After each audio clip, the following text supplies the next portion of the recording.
Secretaría Técnica de Igualdad de Género y No Discriminación de la Corte Suprema realizó seminario Buenas Prácticas de la Administración de Justicia.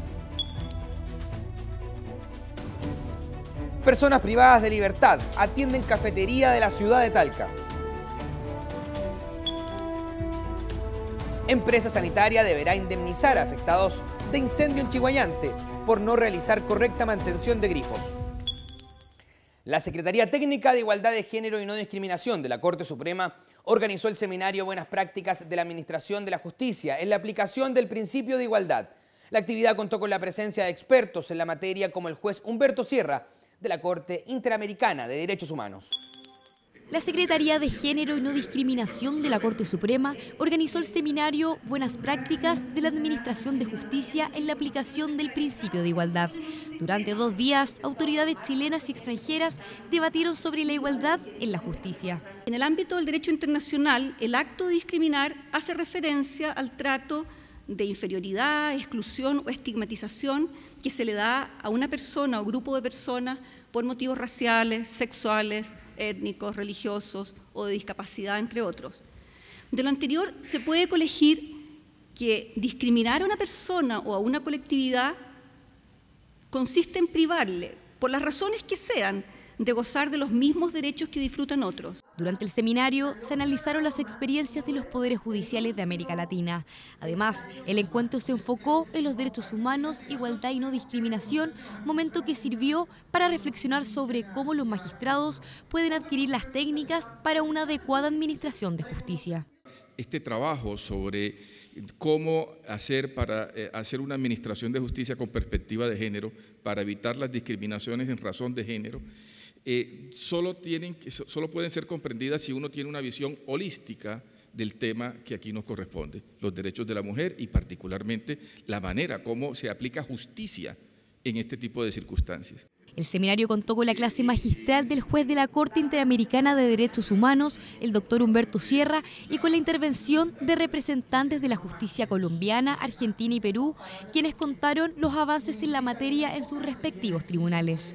Además, tuvo como presentadoras de cada panel a ministras de diversas cortes de apelaciones del país. Recoger de allí la fortaleza, también las dificultades para superar estas últimas y tratar de lograr los éxitos que han obtenido en el ámbito latinoamericano. Estamos en este plano de conocimiento y de intercambiar nuestras poquitas experiencias en esta materia con la inmensa que tienen ellos. La actividad internacional pretende crear un cuaderno de buenas prácticas para la administración de justicia.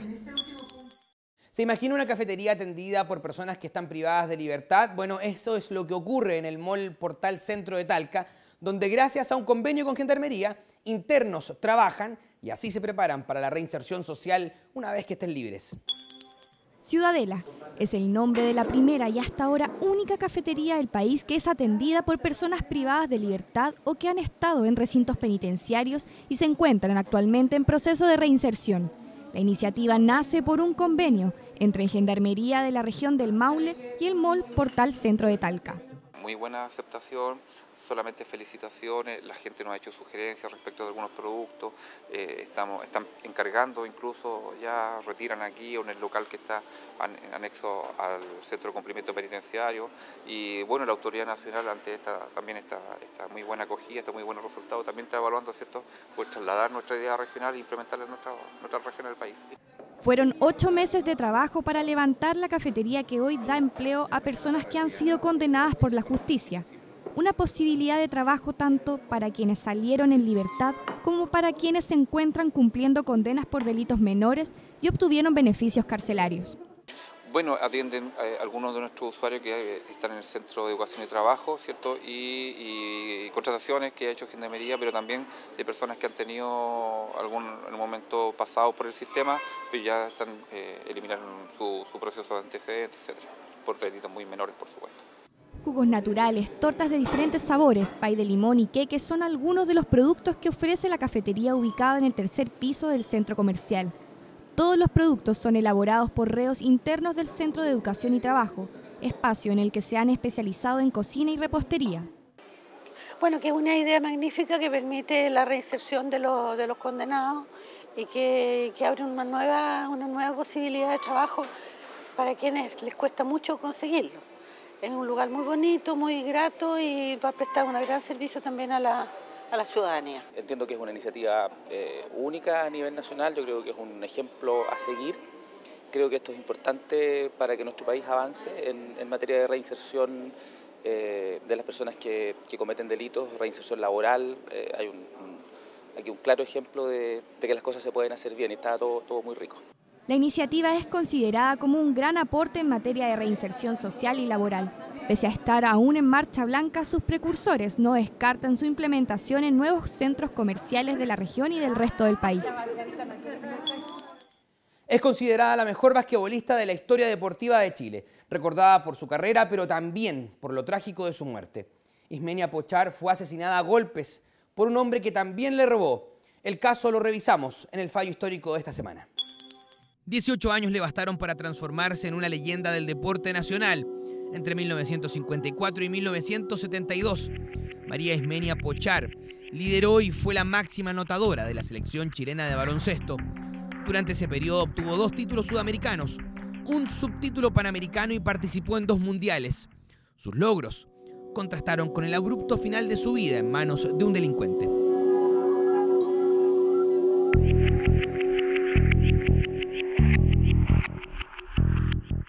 Para mí la mejor basquetbolista de la historia del baloncesto chileno. Como tenía piernas muy largas, producto de su estatura, era muy fácil para ella trasladarse de un tablero a otro. Claro, ahorraba pasos, eran trancos largos, era buena rebotera, pero mejor encestadora. La mejor encestadora en muchos campeonatos, nació en Traiguén en 1932 e hizo la enseñanza media en Angol, donde se interesó por el atletismo, pero el básquetbol fue su deporte definitivo. Su inicio laboral en Santiago lo comenzó con su pasión, donde llegó a jugar en el Club Famá en 1951, el inicio de una carrera plagada de éxitos. Tiene un palmarés muy respetable. Ismenia fue una jugadora excepcional porque aparte de eso, para aquella época tenía una estatura poco común entre el sexo femenino. 1,72 m de estatura no era muy común. Ahora sí, ahora se ven mujeres más altas, etcétera, pero en esa época no. Ella se destacaba, aparte de eso era muy buena moza. Muy buena moza. Fue siempre motivo de atracción para todos los que gustaban del básquetbol. Vamos a ver a la Ismenia. Eso era. En 1954 llegó a Colo-Colo, donde usó la camiseta 6 en su espalda, que llenó de gloria, ganando torneos casi todos los años. En 1968 y 69 volvió a gritar campeona, pero con la camiseta del club Antonio Laván, para regresar a su Colo-Colo y seguir la seguidilla de campeonatos hasta su retiro en 1973. A nivel de selección destaca su participación en 2 mundiales y títulos sudamericanos. Luego se dedicó a ser entrenadora y ocupó a mediados de los 80 la presidencia de la Corporación de Antiguos Deportistas Juan Ramsay, donde en sus vitrinas sigue presente. Ismenia se recuerda acá como una gran deportista, nos representó muy bien en nuestro país y fuera de él, y aparte de eso ella fue una excelente dirigente nuestra, fue presidenta y siempre estaba colaborando con nuestra institución. Los medios de aquel entonces comentaban que en definitiva lo que ella había hecho era retirarse del mundo del deporte y de Santiago, y se movilizó cerca de las localidades de Caburga, donde tenía una cabaña, donde tenía una vida tranquila, y en definitiva eso fue aprovechado por este individuo. Lejos de medallas y glorias pasadas, salió con menos fuerzas, pero con el mismo coraje que mostraba en la cancha, a exigir la devolución de un refrigerador, una cocina y otros artefactos domésticos que le habían robado. Había identificado al ladrón, a quien conocía. Primeramente ella sufrió un hurto en su hogar, en el cual le fueron sacadas una serie de elementos de su hogar, refrigerador, lavadora, etcétera. Y lo que ocurrió el tiempo después es que ella enfrenta a la persona que sustrajo estos bienes de su hogar, y en ese contexto se genera una discusión donde él se aprovecha de su situación y la golpea, causándole un golpe que finalmente termina con la muerte de Ismenia. Más de una semana después del ataque ocurrido el 22 de mayo de 2004, la mejor basquetbolista nacional fue encontrada a 1 kilómetro de su casa en la villa Aucán de Caburga. El Tribunal Oral en lo Penal de Villarrica condenó a 8 años de prisión sin beneficios a Rodrigo Javier Vega Painelagüen, de 32 años. Finalmente, por eso encontramos que existen 2 sentencias. La primera está por hurto, en el cual el condenado Rodrigo Vega fue condenado a 541 días de presidio y además una multa. Y por otro lado, respecto al homicidio que cometió, fue condenado ya a 8 años de presidio mayor en su grado mínimo por el delito en particular del homicidio. Es tan doloroso que aquí casi no se habla de eso, se menciona de repente, pero en forma muy privada, porque su muerte fue trágica en manos de un delincuente. Nunca se pensó que alguien como ella podía morir así. No hay que mirar en menos al baloncesto. Ojalá se llegue de nuevo al nivel que nos brindó Ismenia Pochar. El tribunal reconoció la irreprochable conducta anterior y la colaboración en el esclarecimiento del homicidio por parte de Vega, quien ingresó a la cárcel de Villarrica. El final de Ismenia Pochar, pero no el de su leyenda, esa que quedó retratada por el escritor Patricio Mans, que le dedicó una semblanza que decía: no sé por qué Neruda no ha escrito para ella un poema. Quizás no imagina lo que es contemplar a la abeja reina en acción. Una empresa sanitaria deberá indemnizar a los propietarios de varias viviendas que resultaron destruidas en un incendio en septiembre de 2011 en Chiguayante. La Corte Suprema confirmó el fallo que responsabiliza a la empresa por falta de agua en los grifos al momento del incendio. En fallo unánime, la primera sala de la Corte Suprema confirmó la sentencia dictada por la Corte de Apelaciones de Concepción, en la que se establece la responsabilidad de la empresa sanitaria Esbio en la propagación de un incendio que el año 2011 consumió a 5 viviendas en Chiguayante. Lo que aducían los vecinos demandantes es que el incendio se propagó a las viviendas aledañas y se consumó en una de ellas, básicamente porque en el grifo más cercano, el que estaba a 50 metros de donde se estaba produciendo el incendio, no había agua. La empresa sanitaria no quiso firmar un acuerdo extrajudicial, ya que sostenía que los grifos sí contaban con mantención y agua para apagar el incendio. Esbio asegura que la falla se debió a una mala manipulación de los grifos por parte de bomberos. Finalmente, los denunciantes acudieron a la Superintendencia de Servicios Sanitarios. Se tramitó este proceso administrativo y la Superintendencia de Servicios Sanitarios terminó sancionando a la empresa Esbio porque constató que efectivamente no había agua en el grifo y que la falta de suministro se debía a que había un corte que no había sido programado ni informado a esa superintendencia.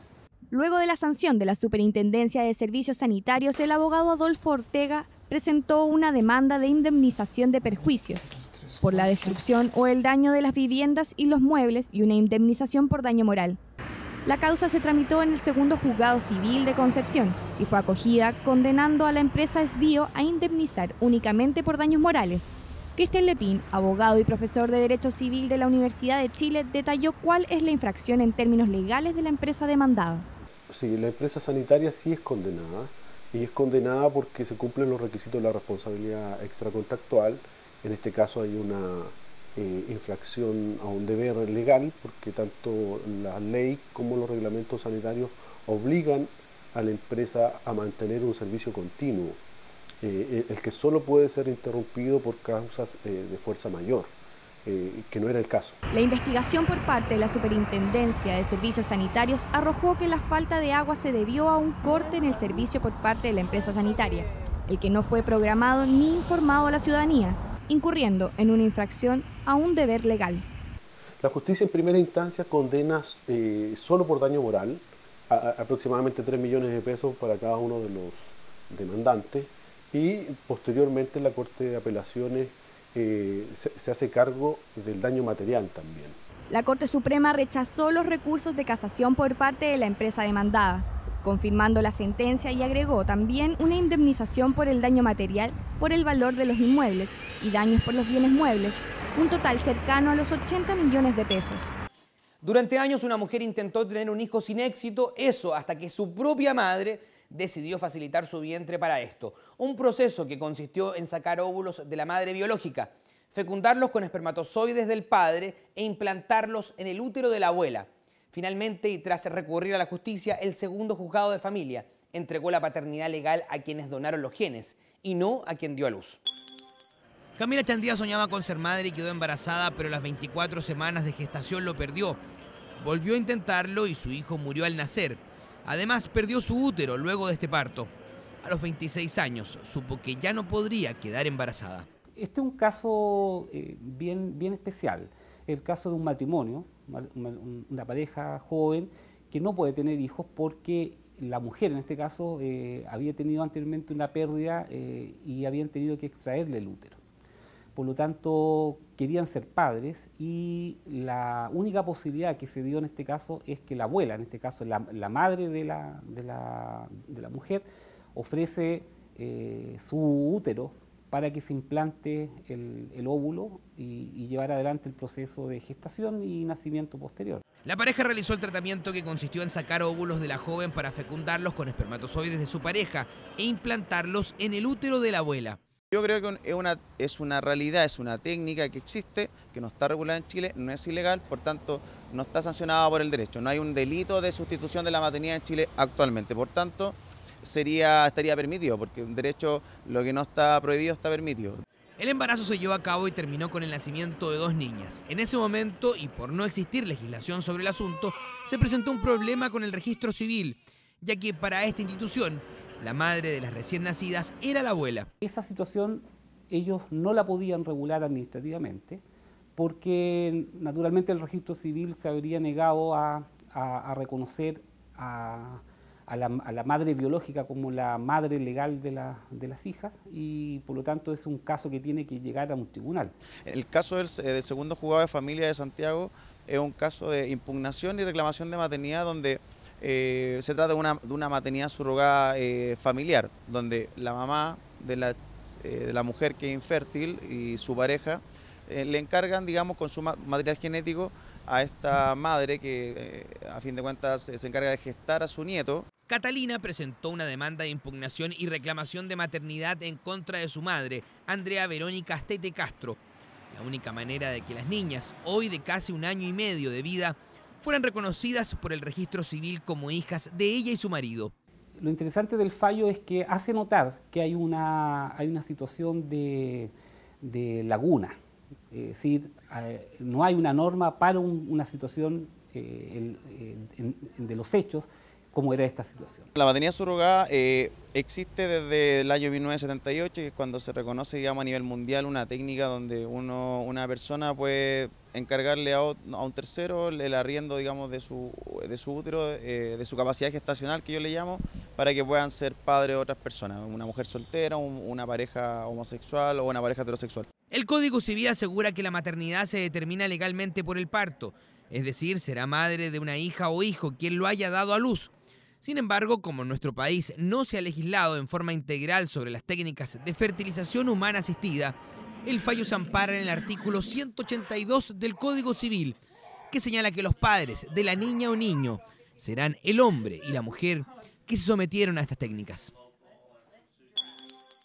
El ministro de la Corte Suprema, Milton Juica, participó en un taller sobre ley modelo de acceso a la información, organizado por la OEA y el Consejo para la Transparencia. Te contamos esta y otras informaciones en el bloque de contingencia. Hasta la Academia Diplomática llegó el ministro de la Corte Suprema, Milton Juica, en su calidad de presidente de la Comisión de Transparencia del Poder Judicial para participar en el taller Ley Modelo de Acceso a la Información. El encuentro estuvo encabezado por la Organización de Estados Americanos y el Consejo para la Transparencia. En un foro en que se está discutiendo precisamente todos los problemas que nosotros tuvimos en su tiempo. Y es una gran oportunidad para que todos los países entiendan lo importante que es comunicar todo lo que sale y brota del Poder Judicial. Bueno, el objetivo es ampliar y actualizar una ley modelo que la organización aprobó en el año 2010 sobre acceso a la información pública. Esta fue una ley modelo que ha generado un impacto muy importante en la región, tanto en los diferentes países en materia de implementación de legislación interna. La fiscala judicial Lía Cabello y el director del Centro de Estudios de la Justicia de la Facultad de Derecho de la Universidad de Chile, Álvaro Castro, firmaron una carta de compromiso por el informe carcelario que se dio a conocer en febrero de este año. Es entregar la información que tenemos, que además es pública, ¿no es cierto?, y pedirles a ellos que del resultado de su investigación nos abran algunas otras ventanas para mirar la información que tenemos y poder mejorar el trabajo que hacemos. Nosotros queremos analizar, ver cuál ha sido la evolución, cuáles han sido los hallazgos, cuáles han sido los problemas, hacer seguimiento justamente a esas problemáticas y poder conocer la realidad penitenciaria a nivel regional y además a nivel país. El objetivo es que el centro estudie el informe carcelario, analice la información y entregue resultados para la Fiscalía Judicial. La Corporación Administrativa del Poder Judicial inauguró nuevas oficinas administrativas en Rancagua. Las dependencias cuentan con una superficie de 431 metros cuadrados y están ubicadas en la calle Bello Horizonte 845. A la ceremonia asistieron el presidente de la Corte de Apelaciones de Rancagua, Michel González, el ministro de la Corte Suprema, Guillermo Silva, y el director de la KPJ, Ricardo Guzmán. El hecho de que los funcionarios, no solo de la corporación, sino que también de los tribunales de justicia, que tengan un lugar adecuado, un lugar amplio, cómodo donde trabajar, sin duda que potencia el trabajo jurisdiccional. En Talca, también la KPJ inauguró modernas oficinas con 635 metros cuadrados, ubicadas en 1 Poniente, 1258. La ceremonia la encabezó la presidenta de la Corte de Apelaciones de Talca, Olga Morales, junto al director de la Corporación Administrativa del Poder Judicial y el ministro Guillermo Silva de la Corte Suprema. Hay un cambio radical, extraordinario. Nunca nos imaginábamos que íbamos a llegar a esto. Y era necesario. En las condiciones que se viven hoy en día no nos podíamos quedar atrás. Por eso me alegra mucho ver este nuevo edificio en esta ciudad. Las instalaciones significaron una inversión de más de 1.820 millones de pesos para el Poder Judicial.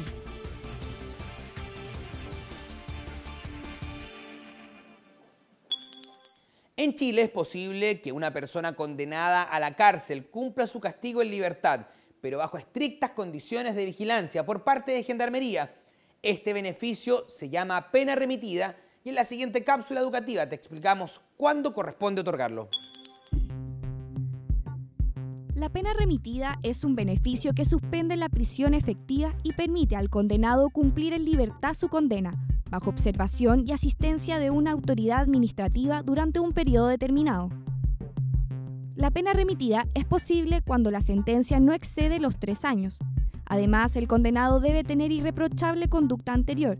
Durante el periodo que dura, la persona tendrá que cumplir con una residencia en un lugar fijo e identificado, respetar el trabajo de observación y asistencia de Gendarmería, realizar un trabajo remunerado en caso de no estar estudiando y pagar las multas y costes dictados en las sentencias. El no cumplimiento de alguna de estas condiciones puede revocar la pena remitida.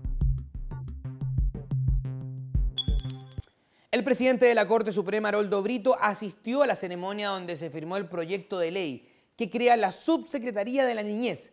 Esta y otras informaciones te contamos en la agenda del presidente.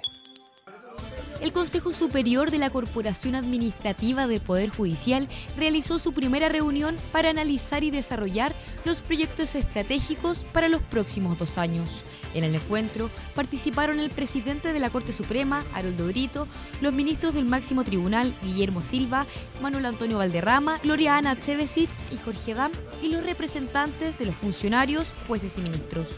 La idea es aportar lo mejor que podamos los temas que se traten dentro del Consejo Superior. Bueno, en este caso para mí es una experiencia nueva, tengo expectativas nuevas. La idea es que todo lo que resuelva el Consejo Superior sea aplicable de la mejor manera a los empleados.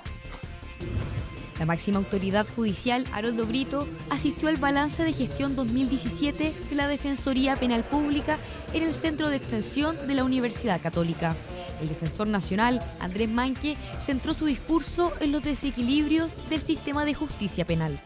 Se está generando un diálogo institucional con ocasión de estas cuentas públicas y eso nos permitirá a todos los actores, permitirá al país, a la clase política, en fin, todos quienes tienen responsabilidades en la marcha del Estado, a tomar decisiones y acciones para la mejoría del sistema de justicia. Posteriormente, en la misma Universidad Católica, el presidente de la Corte Suprema visitó la tercera Feria de Derechos Ciudadanos, donde diversos servicios públicos, organizaciones de la sociedad civil y ONGs respondieron dudas y donde el Poder Judicial contó con su stand propio. La verdad es que para nosotros es una tremenda oportunidad. Lo disfrutamos mucho porque nos permite estar a varios servicios e instituciones que estamos vinculadas al ámbito de la justicia, donde de alguna manera podemos mostrarle a los ciudadanos la gran labor que se realiza en este sentido.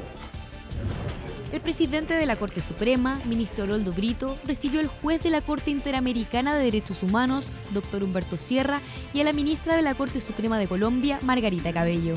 En la reunión hablaron sobre el Seminario Internacional Buenas Prácticas de la Administración de Justicia en la aplicación del principio de igualdad. La idea es hacer una reflexión profunda sobre cómo los jueces podemos adquirir la sensibilidad y las técnicas necesarias para utilizar las categorías del derecho internacional y del derecho nacional que logran tratar de superar esas distinciones entre sexos que se han dado históricamente y que son parte de nuestra esencia, desafortunadamente. Recibimos un saludo amable y protocolario del señor presidente de la Corte Suprema de Chile por nuestra visita a este país, al que fuimos invitadas para efectos de contarles qué hemos hecho y cómo hemos avanzado en los temas de igualdad de derechos y no discriminación en las decisiones judiciales en nuestro país. Hasta el Palacio de la Moneda llegó el presidente de la Corte Suprema, ministro Haroldo Brito Cruz, para participar en la ceremonia de promulgación de la ley que crea la Subsecretaría de la Niñez.